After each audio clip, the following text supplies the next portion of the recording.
One of the fundamentals of hardening our operating systems against attack is to only enable the services, the protocols, the applications that we actually need.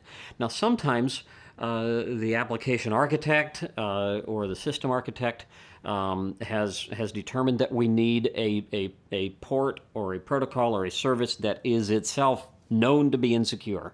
One of the principal reasons why that might be insecure is because it operates in clear text. HTTP is an example. FTP is an example. Telnet is an example. And any time that these applications will be used to transfer sensitive information, and sensitive information could just be as basic as a username and a password, then we really need to consider secure alternatives to that. So we consider the use of HTTPS instead of HTTP. We just wrap our HTTP session in a TLS tunnel, and then we can transfer that data securely. The same thing with FTP. We might replace that with SFTP, which would be an SSH-based implementation of file copy protocols. And the same thing goes for Telnet. We would replace that with SSH as well. So it's important in our application stacks to consider the different protocols that are being used and the security impacts of those protocols.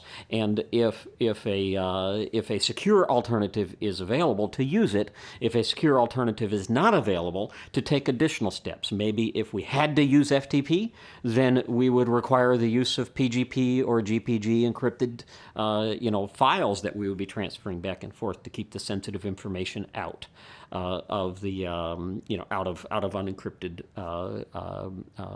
application sessions. So be sure to revisit your operating systems, to revisit your technology stacks, take a look at the ports, the protocols, and the services. Make sure that they are the ones that absolutely must be there, and for any insecure ones that are used, consider using secure alternatives instead.